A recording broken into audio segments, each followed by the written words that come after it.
Math learning ক্লাসের পক্ষ থেকে সবাইকে স্বাগতম। তো আজকের ভিডিওতে আমি আলোচনা করব ক্লাস 7-এর গণিত বইয়ের অনুশীলনী 1.2 এর এই 15 নম্বর থেকে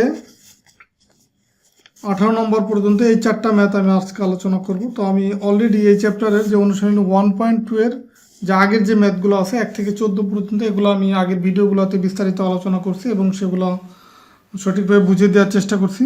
তো আজকের ভিডিওতে আমরা এই চারটা ম্যাথ দেখব, যে 15, 16, 17, 18 এগুলো আমরা বিস্তারিত দেখব, যেন সঠিকভাবে আমরা শিখতে পারি এবং পরীক্ষায় আসলে ভালোভাবে অ্যান্সার করতে পারি, সেভাবে আমরা ডিটেলস শিখব। তো এই টাইপের দেখবেন যে অনেকগুলো ম্যাথ আছে, এই ম্যাথগুলো আসলে বোঝার বিষয়, কারণ আপনি যদি ম্যাথগুলো ভালোভাবে বুঝেন তো সিমিলার ম্যাথগুলো পারবেন। যে কোনো একটা ম্যাথ যদি আপনি সঠিকভাবে শিখেন তো ওই নিয়মের আরও যতগুলো ম্যাথ আছে সেগুলো পারবেন। তো এই ম্যাথগুলো এখানে যতগুলো ম্যাথ আছে কাছাকাছি নিয়ম, মানে একটার সাথে আরেকটার মিল আছে। তো যাই হোক, এখন আমরা ম্যাথে চলে যাই। আপনারা একটু মনোযোগ দিয়ে দেখবেন বা প্রয়োজনে খাতা কলম নিয়ে বসবেন, যেন আপনারা আমার এই দেখানো ম্যাথ বা আমার এই করে দেওয়া ম্যাথ সঠিকভাবে বুঝতে পারেন, যেন খাতা কলম সাথে রাখবেন। তো এখন আমরা প্রথম যে ম্যাথটা করব 17 নম্বর যে ম্যাথ। তো এই ম্যাথটা দেখেন দেওয়া আছে যে কি 56,728 জন সৈন্য থেকে কমপক্ষে কতজন সৈন্য সরিয়ে রাখলে বা তাদের সাথে কমপক্ষে আর কতজন সৈন্য যোগ দিলে সৈন্যদলকে বর্গাকারে সাজানো যাবে।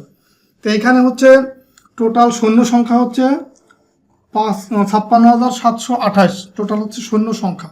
তো এখান থেকে দুইটা বিষয় আমাকে বের করতে হবে। একটা হচ্ছে কতজনকে সরিয়ে রাখলে বা কতজন বিয়োগ করলে, অথবা তাদের সাথে কতজন যোগ করলে সৈন্যদলকে বর্গাকারে সাজানো যাবে। তো আমরা অনুশীলনী 1.1-এ এই টাইপের ম্যাথ শিখছি যে যখন আমরা বর্গমূল বের করছি সেখানে আমরা যোগ বিয়োগ বা গুণ ভাগ এগুলোর মাধ্যমে কিভাবে আমরা বর্গমূল বের করতে পারি সেটা আমরা দেখছি, যে টোটাল সংখ্যা থেকে কতজন বিয়োগ করলে সংখ্যাটি বর্গ হবে বা কতজন যোগ করলে বর্গ হবে। তো সেম নিয়মের এই ম্যাথটা। এখন প্রথমে আমরা দেখব যে কতজন সৈন্য সরিয়ে রাখলে, সরিয়ে রাখা মানে কি বিয়োগ করা, আর তাদের সাথে কমপক্ষে আর কতজন সৈন্য যোগ করলে, এটা ডিরেক্ট যোগ কথাটা উল্লেখ আছে, আর এখানে বিয়োগের পরিবর্তে আছে কি সৈন্য সরিয়ে রাখলে। তো দুইটা সিমিলার কথা, মানে এই সরিয়ে রাখা আর বিয়োগ করা সিমিলার কথা। তো এই পার্থক্যটুকু আপনাদেরকে বুঝতে হবে। তো এখন এই ম্যাথটা যখন সলিউশন করব, প্রথমে আমি লিখে নিব যে দেওয়া আছে মোট সৈন্য সংখ্যা কত, এই যে সংখ্যাটা দেওয়া ছিল 56,728। তো মোট সৈন্য সংখ্যা কত আছে 56,728 জন, সেটা আমি লিখে নিলাম। তো এখন যেহেতু এই কতজন বিয়োগ করলে বা যোগ করলে আমার বর্গাকার হবে, তো এই টাইপের বর্গমূল বের করার জন্য যে যখন আমরা যোগ বিয়োগের কথাটা আসে তখন কিন্তু আমরা বর্গমূলটা ভাগের সাহায্যে করব। তো এখন এই যে 56,728 এটা ভাগের সাহায্যে বর্গমূল যদি করতে চাই, আমার টোটাল অঙ্ক আছে এখানে 5টা। তো এই ডান পাশ থেকে আমাকে জোড়া জোড়া ভাগ করতে হবে, যে 28 একটা জোড়া, 67 একটা জোড়া, এই 5-এর সাথে কিছু নাই, মানে আরেকটা অঙ্ক নাই বিদায় একটাকেই আমরা এভাবে আমরা উপরে দাগ দিয়ে সেপারেট করলাম। তো এখন এই যে 5 আছে প্রথম, তো 5 হচ্ছে কার বর্গ, 1-এর যদি আমরা বর্গ করি, যেমন 1 গুণ 1 কত হয় 1 হয়, আবার 2 গুণ 2 যদি হয় তাহলে 4 হয়, আবার 3 গুণ 3 যদি করি 9 হয়। তো এখন এইখানে আছে 5, তার মানে আমি 9 তো নিতে পারবো না, 3 নিতে পারবো না, যেহেতু 9 হয়ে যায়। আমরা 2-এর যদি বর্গ করি তাহলে এখানে 4 হয়, তো এই কারণে এখানে কিন্তু 2 নিছি, 2 দুগুণী 4 সেটা লিখছি। দেন এই যে টান দিয়ে আমি এই 5 থেকে 4 মাইনাস করলে 1 থাকে, আর হচ্ছে এই যে পরের যে জোড়া 67 সেটা আমি এখান থেকে নামাইলাম।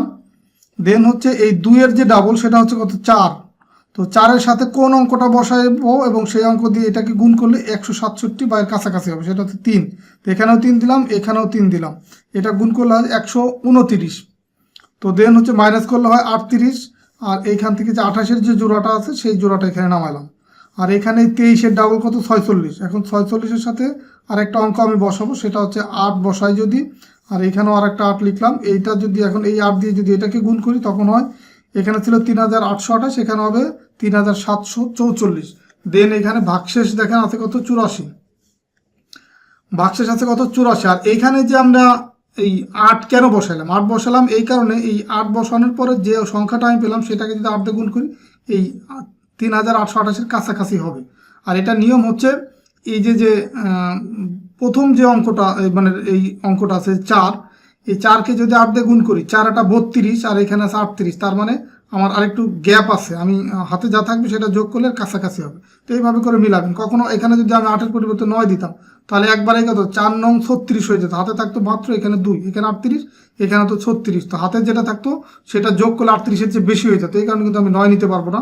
বা যদি আমি এখানে 8-এর পরিবর্তে 7 নিতাম, 4 7 28, তো 28 আর 38 গ্যাপটা অনেক বেশি হয়ে যায়। তো এইভাবে করে আপনারা একটু ট্রিক্স অবলম্বন করে এই সংখ্যাটাতে মিলানোর চেষ্টা করবেন। তারপরেও আপনারা একটু চেক করে নেবেন যে যেটা বসাবেন তার আগে পরেরটা চেক করে নেবেন যে সেগুলো যায় কিনা বসানো। তো এখন দেখেন যে এখানে যে 84 অবশিষ্ট আছে, এই যেহেতু অবশিষ্ট আছে তার মানে হচ্ছে এই সংখ্যাটা পূর্ণবর্গ না। তার মানে যে আমরা লিখতে পারি যেহেতু 84 সংখ্যাটি অবশিষ্ট আছে, সুতরাং সংখ্যাটি মানে কি, সংখ্যাটি মানে হচ্ছে এই 56,728 সংখ্যাটি পূর্ণবর্গ নয়। তো সুতরাং 84 জন সৈন্য সরিয়ে রাখলে সৈন্য দলকে বর্গাকারে সাজানো যাবে। এটা হচ্ছে প্রথম অংশের অ্যান্সার। যেখানে দেখে প্রথম অংশ কি ছিল যে কতজন সৈন্যকে সরিয়ে রাখলে বর্গাকারে সাজানো যাবে। তো প্রথম অংশের অ্যান্সার হচ্ছে 84 জন সৈন্যকে সরিয়ে রাখলে বর্গাকারে সাজানো যাবে। তো এখন দ্বিতীয় পার্টের আরেকটা আছে যে তার সাথে কমপক্ষে আর কতজন সৈন্য যোগ দিলে সৈন্য দলকে বর্গাকারে সাজানো যাবে। তো যোগ যখন করতে হবে তখন আমাকে খেয়াল করতে হবে এই যে বর্গ মূলটা যেটা আছে এটার দিকে খেয়াল করতে হবে। আর এখানে লিখবো যে অথবা, মানে এটা হচ্ছে ম্যাথের কিন্তু দ্বিতীয় পার্ট, যে 56,728-এর সাথে কোনো একটি ক্ষুদ্রতম সংখ্যা যোগ করলে যোগফল পূর্ণবর্গ সংখ্যা হবে। কোনো একটি সংখ্যা, কিন্তু সেই সংখ্যাটা কত সেটা আমরা জানি না। আর যখন কোনো একটা সংখ্যা যোগ করব তখন বর্গমূল হবে এইখানে যে সংখ্যাটা আমি পাবো 238, এর সাথে 1 যোগ করতে হবে, যে তখন বর্গমূল হবে 238 যোগ 1 239। এখন 239-এর বর্গ কত হবে? 239-এর বর্গ হচ্ছে এই 239 গুণ হচ্ছে 239। তো এখন কিন্তু আমার এটা গুণ করার পর আমি পেলাম হচ্ছে 57,121। সুতরাং নির্ণয় ক্ষুদ্রতম সংখ্যা, মানে যে সংখ্যাটা আমরা যোগ করলে এই 56,728 পূর্ণবর্গ হবে, সেই নির্ণয় ক্ষুদ্রতম সংখ্যা হচ্ছে এইখানে যে সংখ্যাটা আমি পাবো এই 239 আর 239 গুণ করার ফলে, সেটা থেকে 56,728 মাইনাস করলে আমরা যে সংখ্যাটা পাবো এখানে পেলাম হচ্ছে 393। তো সুতরাং আমি এখানে লিখবো যে 393 জন সৈন্য যোগ দিলে সৈন্য দলকে বর্গাকারে সাজানো যাবে। তো এই নিয়মের ম্যাথ কিন্তু অনেকগুলো আপনাদের এই বই আছে, অনুশীলনী 1.1-এ আছে, 1.2-তে আছে। আপনাকে শুধু জাস্ট মনে রাখতে হবে যে বিয়োগ করলে হচ্ছে অবশিষ্ট যেটা থাকবে সেটাই হচ্ছে অ্যান্সার। আর যখনই যোগের প্রশ্নটা আসবে তখন হবে কি, যে বর্গমূলটা পাবো সেটার সাথে 1 যোগ করে আমরা বর্গ করব, দেন যে বর্গ করার পরে যে মানটা পাবো সেটা থেকে আগের যে সংখ্যাটা আমি দেওয়া ছিল সেটাকে বিয়োগ করব, দেন যে ভ্যালুটা পাবো সেটাই হচ্ছে দ্বিতীয় অংশের অ্যান্সার হবে। মানে কত যোগ করলে সংখ্যাটি ক্ষুদ্র পূর্ণবর্গ হবে সেটা বের করার নিয়ম হচ্ছে এই যে বিয়োগ করার মাধ্যমে এইভাবে আমরা বের করব। তো আশা করি আপনারা বুঝতে পারছেন এই ম্যাথটা। তো আমরা এর পরের 16 নম্বর ম্যাথটা যাব। তো 16 নম্বর ম্যাথটা দেখেন এখানে দেওয়া ছিল কি, যে কোনো বিদ্যালয়ে 2,704 জন, আমি এগুলো একটা মার্কিং করে দিচ্ছি আপনাদের বোঝার সুবিধার্থে, যে কোনো বিদ্যালয়ে 2,704 জন শিক্ষার্থীকে প্রাত্যহিক সমাবেশ করার জন্য বর্গাকারে সাজানো হলো। মানে এই যে সংখ্যাটা 2,704 জন, মানে ধরেন একটা বিদ্যালয়ে 2,704 জন ছাত্রছাত্রী আছে বা শিক্ষার্থী আছে, তাদেরকে বর্গাকারে সাজানো হবে। তো প্রত্যেক সারিতে শিক্ষার্থীর সংখ্যা নির্ণয় করতে হবে। এই যে 2,704 জন যে শিক্ষার্থী আছে সেটাকে হচ্ছে বর্গাকারে সাজাতে হবে, মানে প্রত্যেকটা লাইনে সমান সংখ্যক শিক্ষার্থী থাকতে হবে। তো আমরা এই সংখ্যাটাকে যদি বর্গ আকারে সাজাতে চাই বর্গাকারে, তাহলে অবশ্যই এই সংখ্যাটাকে বর্গমূল বের করতে হবে। তো আমরা যে সেটাই লিখছি, সলিউশন কি, 2,704-এর বর্গমূলই হবে প্রত্যেক সারিতে নির্ণয় শিক্ষার্থীর সংখ্যা। মানে প্রত্যেক সারিতে যদি ইকুয়াল বের করতে চাই এই সংখ্যাটার বর্গমূলই হবে সেই প্রত্যেক সারিতে ইকুয়াল শিক্ষার্থী বের করার নিয়ম। তো এই 2,704-এর বর্গমূল বের করতে হবে। সুতরাং এই 2,704-এর বর্গমূল বের করার জন্য এখানে অঙ্ক আছে 4টা, তো আমি দুইটা করে আমি ভাগ করে নিলাম, মানে আলাদা করলাম। তো এখন প্রথম আছে কি, প্রথম জোড়াটা হচ্ছে 27 হচ্ছে কার বর্গ, 5-এর বর্গ যদি করি আমরা 5 5 25 হয়, 6-এর বর্গ হয় 36। তো আমি 6 জন নিতে পারবো, নিব হচ্ছে 5, যে এখানে 5 নিচ্ছি, 5 5 25, দেন 27 থেকে 25 যদি মাইনাস করি আর থাকে 2, আর এই 0 4 এটা আমি এখানে নামায় আনলাম। আর এইখানে 5 যে আছে 5-এর ডবল এখানে নিলাম 10। এখন 10-এর সাথে কোন অঙ্কটা বসাইলে এবং সেই অঙ্ক দিয়ে এইটাকে গুণ করলে 204 হবে। এই যে এখানে দেখেন 2 দিলাম, তার মানে এখানে হয়ে গেল কি 102। তো 102-কে যদি আবার এই 2 দিয়ে গুণ করি, মানে 2 এখানে দিলাম আর এখানে দিলাম, এই 2 দিয়ে যদি 102-কে গুণ করি 204 হয়, তার মানে এখানে ভাগশেষ থাকে 0। সুতরাং প্রত্যেক সারিতে শিক্ষার্থীর সংখ্যা হবে এই যে বর্গমূলটা পাবো, সেটাই হচ্ছে আমার প্রত্যেক সারিতে শিক্ষার্থীর সংখ্যা। তো এটা আশা করি বুঝতে পারছেন, এটাও সহজ। তো এটা কিন্তু আমরা এই প্রথম চ্যাপ্টারে এটা শিখে আসছি যে আমরা এই ভাগের সাহায্যে কিভাবে বর্গমূল বের করি। তো এটা আমরা অনুশীলনী 1.1-এ শিখে আসছি। তো এখানে আবার একটু প্র্যাকটিস করা হলো। তো আশা করি আপনারা এই কনসেপ্টটা ক্লিয়ার হলো বা এই ম্যাথটা আপনারা শিখতে পারছেন। তো এখন আমরা 17 নম্বর যে ম্যাথ সেটা একটু আমরা প্র্যাকটিস করব। যে 17 নম্বর ম্যাথটা ছিল কি, যে একটি সমবায় সমিতির যতজন সদস্য ছিল প্রত্যেকে তত 20 টাকা করে চাঁদা দেওয়ায় মোট 20,480 টাকা হলো। এখন এখানে দুইটা মান দেওয়া আছে। এখানে হচ্ছে একটা মান হচ্ছে 20, আরেকটা মান হচ্ছে 20,480 টাকা হলো। ওই সমিতির সদস্য সংখ্যা নির্ণয় করতে হবে। তো এখন এই যে ম্যাথটা, এই ম্যাথের ভিতরে একটা ছোট্ট একটা টুইস্ট আছে। সেটা হচ্ছে একটি সমবায় সমিতির যতজন সদস্য ছিল, যতজন মানে কি আমরা জানি না, এটা কিন্তু আমাকে বের করতে হবে যে ওই সমিতির সদস্য সংখ্যা কত।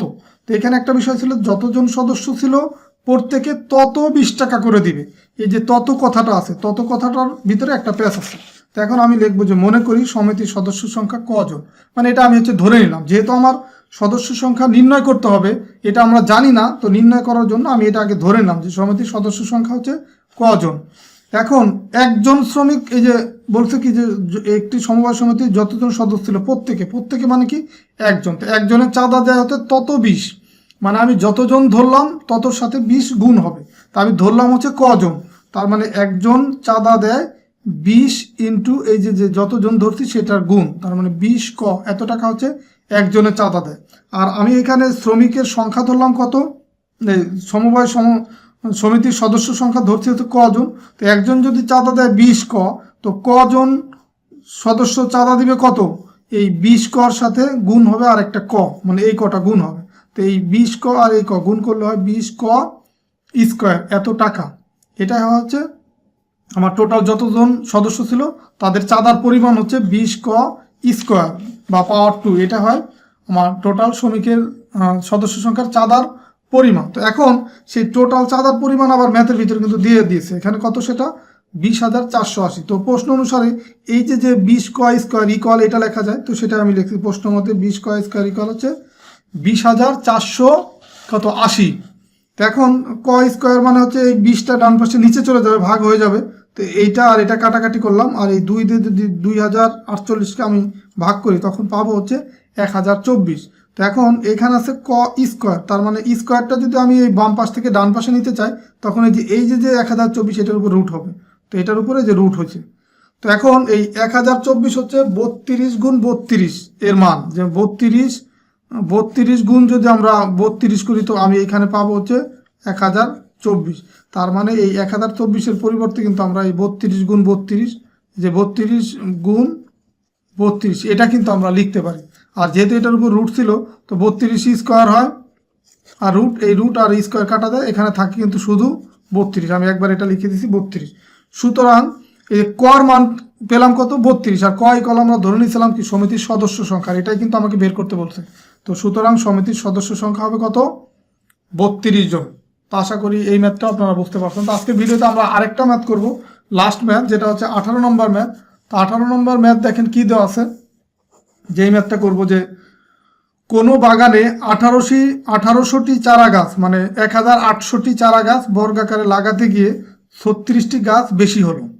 মানে বর্গাকারে প্রত্যেকটা লাইন সাজানোর পরে দেখা গেল যে 36টি গাছ অবশিষ্ট আছে, মানে ভাগশেষ আছে 36। প্রত্যেক সারিতে চারা গাছের সংখ্যা নির্ণয় করো। তো যেহেতু আমার 36 হচ্ছে অবশিষ্ট ছিল, তার মানে 1800 যে সংখ্যা, এই সংখ্যাটা পূর্ণবর্গ নয়।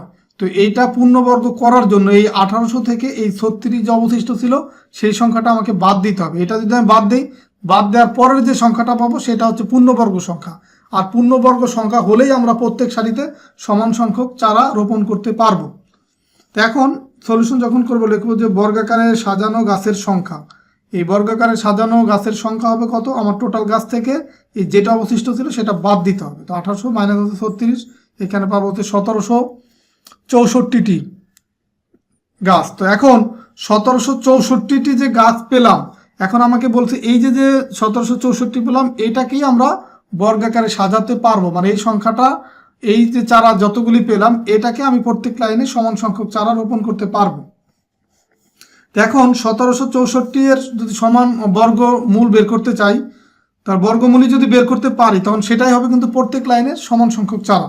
তার মানে 1764 এর বর্গমূলই হবে প্রত্যেক সারিতে চারা গাছের সংখ্যা।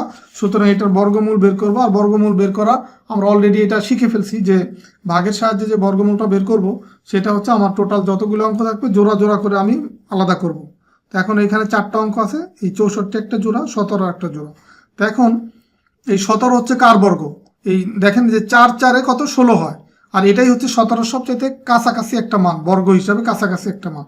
তো 16 লিখলাম, এই 4 লিখলাম এখানে। তো এখন 17 থেকে 16 মাইনাস করলে থাকে 1, আর এই 64 জোড়াটা আমি এখানে নামাই নিয়ে আসলাম। তার মানে এখানে হলো 164, আর এইখানে 4-এর ডবল এখানে লিখবো কত 8। এখন 8-এর সাথে কোন অঙ্কটা লিখলে এই সংখ্যাটাকে আবার সেই সংখ্যা দিয়ে গুণ করলে আমার এই 164 বা এর কাছাকাছি হবে। তো আমি এখানে যদি 1 লিখতাম, ধরেন আমি এখানে 8-এর পরে 1 লিখতাম, এখন যদি আমি আবার 1 দিয়ে গুণ করতাম, এখানে কত হতো 81। আর এখন 81 তো এখানে সংখ্যা হচ্ছে 164, তো অনেক ছোট হয়ে যায়। তা আমি এই কারণে কত লিখবো, এই 1-এর পরিবর্তে এখানে লিখবো 2, আর এখানে 2 দিয়ে গুণ করবো। তখন দেখেন মিলে যাচ্ছে যে এখানে 2 দুগুণি 4 আর 8 দুগুণি কত 16, তার মানে 164 কিন্তু হয়ে যাচ্ছে। আর আমার এটাই কিন্তু এখানে সংখ্যা ছিল। তো এখানে 2 লিখলাম, এখানেও 2 লিখলাম। তো দেন হচ্ছে এই 2 দিয়ে আবার এই 82-কে গুণ করলে 164 ভাগশেষ থাকে 0। কারণ এই 164 বর্গমূল যদি আমরা বের করি, তো এখন পেলাম কত 42, আর এটা একটা পূর্ণবর্গ সংখ্যা বিধায় কিন্তু এর আর ভাগশেষ থাকবে না। প্রথম যে সংখ্যাটা ছিল 1800 কিন্তু পূর্ণবর্গ সংখ্যা ছিল না বিধায় কিন্তু এই 36 অবশিষ্ট ছিল। যেহেতু আমি এই 36টা আগে আমি বাদ দিয়ে আসছি, তার মানে হচ্ছে এখন যে সংখ্যাটা ছিল যে 1764, এটা কিন্তু একটা পূর্ণবর্গ সংখ্যা। তো এখন আমি এইভাবে বর্গমূল বের করলে এখানে বর্গমূলের মান পেলাম কত 42। তার মানে এই যে এখানে যে কোশ্চেনটা ছিল যে প্রত্যেক সারিতে চারা গাছের সংখ্যা কত সেটা আমাকে নির্ণয় করতে বলতো। তো এখন এই প্রত্যেক সারিতে চারা গাছের সংখ্যা হবে এই যে 42টা। তো প্রত্যেক সারিতে যদি আমি 42টা করে চারা গাছ রোপণ করি, তখন কিন্তু আমরা একটা সমান সংখ্যক লাইন পাবো। মানে প্রত্যেক লাইনে সমান সংখ্যক চারা আমার থাকবে যদি আমি 42টা করে চারা প্রত্যেক সারিতে রাখি। তো এটাই কিন্তু অ্যান্সার। তো আশা করি এই ম্যাথটা বুঝতে পারছেন। তো এই অনুশীলনী 1.2-তে আমার এখানে অনেকগুলো ম্যাথ আছে। এখানে দেখতে পাচ্ছেন যে 24টা ম্যাথ আছে। তো আমরা 18 পর্যন্ত আমাদের কমপ্লিট হয়ে গেল। এর পরবর্তীতে আরও 6টা ম্যাথ আছে। তো আমরা পরবর্তী ভিডিওতে এই বাকি ম্যাথগুলো আপনাদেরকে বুঝিয়ে দেওয়ার চেষ্টা করব। তো ঠিক আছে, সবাই ভালো থাকবেন। আর বড় মতো ভিডিওটা যদি ভালো লাগে বা ভিডিও দেখার পরে যদি আপনারা এই ম্যাথগুলো শিখতে পারেন, তো ভিডিওতে লাইক দিবেন বা কমেন্ট করে এই চ্যানেলের সাথেই থাকবেন বা চ্যানেলের পাশে থাকবেন। আর যারা নতুন ভিউয়ার আছেন, চ্যানেলটা সাবস্ক্রাইব করে রাখতে পারেন, কারণ আমার চ্যানেলটা হচ্ছে পুরোপুরি ম্যাথ রিলেটেড। কারণ এখানে হচ্ছে 6, 7, 8, 9, 10 সবারই ম্যাথ থাকবে। তো যারা সঠিকভাবে ম্যাথ শিখতে চান তাদের জন্য আমি মনে করি এই চ্যানেলটা হবে বেস্ট। তো ঠিক আছে, সবাই ভালো থাকবেন। আল্লাহ হাফেজ।